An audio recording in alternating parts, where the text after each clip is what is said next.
What is up, ladies and gentlemen? How are you guys doing this morning? And if you can hear that music, that's right, that is the music of victory, as I finally have bested Freddy Fazbear and his gang of cronies from resurrecting him, because I decided to just go ahead and use this Deus Ex Machina, otherwise known as the Deathnote, to finally defeat them, and it worked. I feel so much better. Oh, it's gonna be so nice not having them go after me anymore. I just feel like this was really nice and just something I deserve, that we deserved. We did it, guys. Unfortunately, what I had to do to prepare for this battle, unfortunately, is the movie I am talking about today, and that is the American version of Deathnote. Now, for any of you who have not seen the anime, I strongly suggest you stop watching this review right now and go watch that anime, because that anime is beautiful. It is one of the most amazingly written it's character-driven. It's an amazing story. The animation is wonderful. It is one of the most sophisticated animes I have ever seen. It does something new with giving us the point of view of the villain instead of the hero. We don't meet the hero until later on, and it is something brand new. It's something we've never seen done before, and I love this series so much to the fact that where my girlfriend, the lovely Savannah Blevins, bought me not only the Death Note, but the entire franchise itself on DVD. I'm watching it my second time. That's how much I love this series. So, now you can imagine when the movie came out, I was like, oh, a Death Note movie. That might be good. Yeah, shocker, it wasn't. When I decided to watch this movie for you guys to best Freddy Fazbear, oh my gosh, there's so many things wrong. But before we get into that, the person who directed this movie, Adam Wingard. Just honestly hear that last name, Wingard. That sounds like a Power Ranger or a villain or something. That last name is just awesome.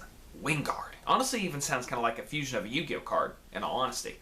But he directed this movie, and he actually has some good movies under his belt. He's got The Gift, which is actually one of my favorite thrillers of all time. That is another movie I strongly suggest that you go watch. You will not be disappointed. That movie will make it really hard to breathe. And his take on Blair Witch, which I've actually not seen yet. I watched the original, I didn't really care for it, but anyways. So he came in and he directed this movie, and the direction is not bad. The way the movie is shot is actually not bad. The movie actually looks pretty nice. From the shots and everything, it looks nice. Now, the person who wrote the movie, Jeremy Slater, well, he gave us movies that are not exactly the best. So when he wrote this movie, I'm guessing, like, both people had to do their jobs. They both had to make this script work. But the one thing I'm going to say about this is the Death Note in this movie, there are so many rules. In the Death Note, there is only 59 rules in here, and in the movie, there's like 89. I need a refresher. After defeating that of Freddy Fazbear, I do deserve a nice cup of coffee.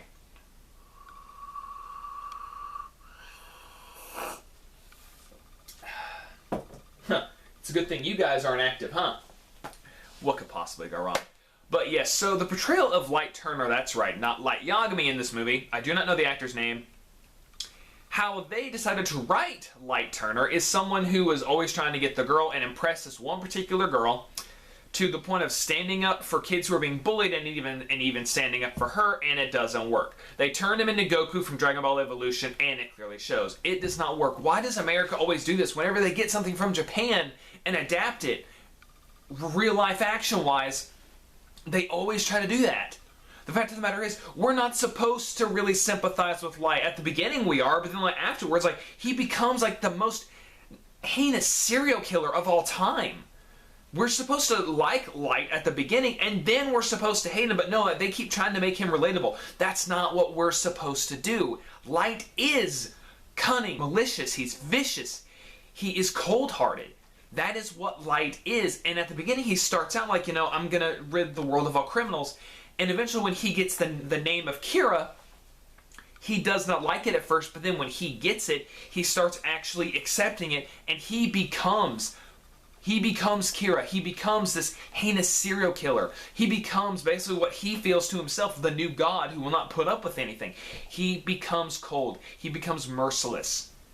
And they show that in the anime. In this movie, oh heck no. They gave him and the girl he's wanting to go after, Mia, that's right, not Misa, Mia in this movie, who is a cheerleader who for some reason is allowed to smoke when they are practicing, and she is a legit psychopath. She is the girl version of Patrick Bateman. And what I mean by that is Patrick Bateman in American Psycho is doing sit-ups and watching the Texas Chainsaw Massacre. He's on the phone and he's watching pornography. This girl is watching horror movies and like eating popcorn, but like she loves killing people. The whole entire thing is when Light is using this Death Note, he is doing it to rid the world of crime, whereas Mia is using it to rule the freaking world. She's using it to murder people just for the sake of murdering people. They switched it up. In the anime, Light already used the Death Note multiple times before he even met Misa, and he used the Death Note multiple times, I think before even Ryuk appeared. And the only one thing I will give this movie is Ryuk, who is played amazingly by William Dafoe. William Dafoe is one scary man. If you've ever heard that superhero song, like where it talks about where William Dafoe is scary as the Green Goblin without even wearing the mask, it is hilarious. No, but William Dafoe, in his interview, they asked, well, how did you get the voice for Ryuk? And he said, I just had to look at the character, and I knew what kind of voice he was going to have. That is talent. William Dafoe is an amazing actor. If anything, watch the movie just for his scenes, but they even got his character wrong. They turned Ryuk in this movie into an instigator, a puppet master, if you will, instead of an observer. In the anime, the only reason the Death Note is dropped in the human world is because Ryuk was bored. In the anime, Light actually asks him, well, why did you choose me? Ryuk says, and I quote, you think you were chosen for this just because you were smart? This was all just an accident. I did this because I was bored. Ryuk was bored and he wanted to see what happened with the Death Note being in the human world. In this, Ryuk is actually encouraging Light to use the Death Note, and then eventually he's even encouraging him to give him back the Death Note, where he will give the Death Note to someone who is more worthy of its gifts. Yeah, that's right. In this movie, Light is not worthy of its gifts. The only time he feels like his actual character in this film is near the ending, and it still doesn't even make sense. So, another thing, they really messed up the rules in the Death Note in this version. And the movie is called Death Note. They really messed up some things. Because the deaths in this movie are not realistic, they turned this movie into Final Destination with the fact that the kills they're just there for shock value. And in the Death Note anime, people were dying of a heart attack. We only have one person die of a heart attack in this film. And that's the thing. It even says in the Death Note, all the deaths must be realistic. You have a kid getting his head chopped in half by a ladder. Yeah, realistic my butt. That's about as realistic as me getting up and walking, all of a sudden my feet exploding. Well, actually, that's like me all of a sudden walking and then my neck just explodes for no reason. That's exactly what this is like. The deaths in this movie do not make sense. They're not realistic. Although there is a joke where Ryuk is like, they have to be realistic. So, no shark attacks while someone's on the toilet. Although I do like that idea. I was like, okay, William Dafoe, you're clearly having fun with this role. Everyone else in this movie just does not look like they're having fun. They look like they're miserable. Light Turner is not Light Yagami.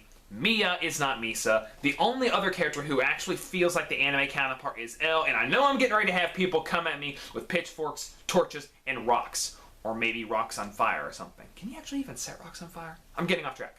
But the only thing that they got him somewhat right, because they have the character acting kind of like L. He's sitting upright in chairs. He's eating sweets. Although, of course, I did find it kind of ridiculous that they gave him a reason for eating sweets. When in the anime, it was just because he liked to eat sweets. He had a sweet tooth. That's it. That's all it was. He had a sweet tooth. In this, they said he eats sweets because it allows him to stay up longer and he only sleeps for like an hour.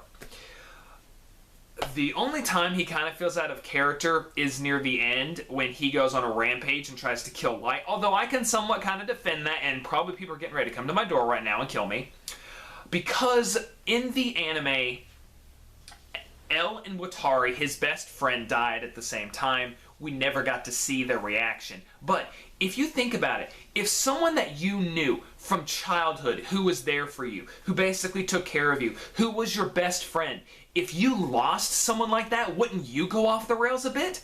I mean, I don't know if you'd go after someone with a gun that looked like from Men in Black or something, but I mean, him going off the rails and going after Light like that, I can understand. He lost the only person who was dear to him, who he cared for. Losing the person you love most is the most depressing thing forever, for anyone. So I can sympathize with that, and I can get behind that. Everything else, no. This movie is a dumpster fire. Guys, the real version of Death Note gets a D-. And another thing, when I was watching this movie, I actually went and read through the rules of the Death Note. They did not clearly, because when Mia touches the Death Note, she does not see Ryuk. She does not see him. She never hears him. In the anime, when they meet up with each other, she touches Light's Death Note, she sees Ryuk, and she hears him. When Light touches her Death Note, he sees her Shinigami and hears her. That's how it works. They never play with any of that, and they never let Mia see him. Of course, I did hear that the reason why Ryuk is not in the movie that much is because of budgetary constraints. I can kind of forgive that. But like maybe at least like have her hear him, or like 1 or 2 shots of seeing him in the background. Oh, and another thing. The fact that Light is not suspected as the first culprit, I really find shocking. Because the first person he kills is his mother's killer. And yeah, Light's mom is dead in this version. I don't know why they just decided to do it. But yeah, the very first person he kills is his mother's killer. Gee, I wonder who would be the first suspect. Cop's son lost his mother, has not gotten over it. Who could the killer be? I don't know. And see, the fact of the matter is, the whole thing in Death Note, the only reason the cops were able to catch that something was going on wasn't because a lot of people were dying. People die every day. No, the fact of the matter is that all these people were dying of a heart attack at the same time. That is what they use to pinpoint something is going on with all these murders, or all these homicides. People were dying of heart attacks at the very same time. That's how they caught on to it. And the whole fact of, like, with Kira, Light gives himself that name in this version, when in the anime, his worshippers give that to him, and he does not like the name at first. He eventually grooves into it, and he accepts it after that. But yeah, guys, this movie is a dumpster fire. Please do not watch this movie. If you are a fan of anime, just stick with the anime and get yourself an actual Death Note. Guys, I hope you have enjoyed Cinetober. Stay tuned because we're going to have a lot more films coming up. The fact that I defeated Freddy Fazbear, you guys deserve a reward. When Cinetober is over, all the episodes will be put on my Patreon. I will try to put that in the links below. Also, don't forget to check out my Facebook and my Instagram and even my Twitter. I will put those in links below as well. Have a good day, guys, and I'll see you next time.